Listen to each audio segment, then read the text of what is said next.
it's really possible to have good hearing throughout your life as long as there is good ear care. That most hearing loss, is preventable. So to having safe strategies for people who work in noisy places or venues or for the audiences, they have to follow certain standard guidelines to prevent noise-induced hearing loss.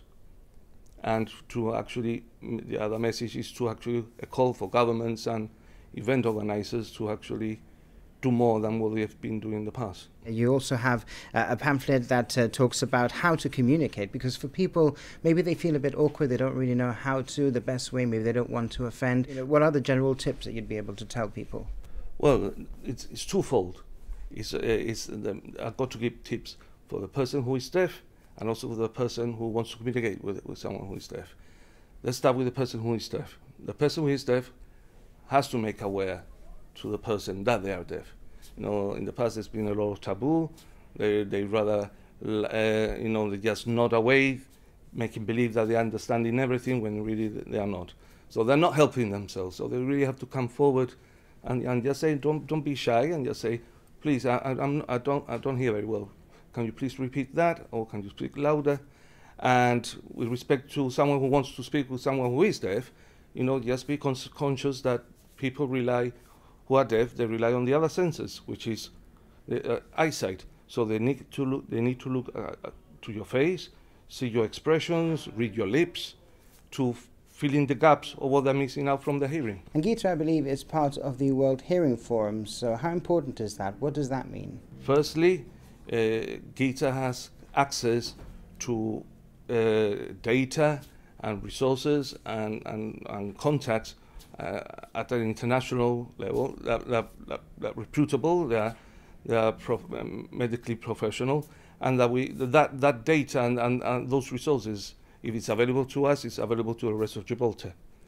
And on the other aspect is that we are putting Gibraltar on the map, and whatever we learn from here, someone else might benefit. That's internationally. Closer to home, there have been, I believe, some strides made in the GHA with the audiology department. What can you tell us about Correct. that? Very exciting news. Last week we were giving a tour to the new audiology suite, or that's what we are calling it now. Maybe they would change its name in future. But yeah, once the GHA users start to visit those premises, they're never haven't seen anything like it in Gibraltar before.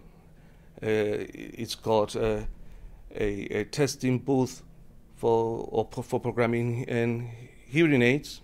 They've got a separate hearing test booth for adults and a bespoke one for children, because it's more elaborate to actually test the hearing on a toddler than an adult. And it's very accessible for wheelchair users with a lower counter. So it's top marks from ourselves to them. And now what's left is to have for the place to be properly manned, because if we want to increase capacity and for waiting lists to be shortened, according to the World Health Organization, when someone is diagnosed with a loss, in 3 months' time, they should be tackled with a hearing aid or a surgical procedure, whatever is needed.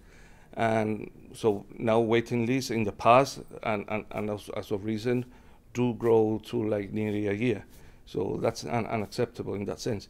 But for that to happen, they need manpower. At the moment, there's only one audiologist.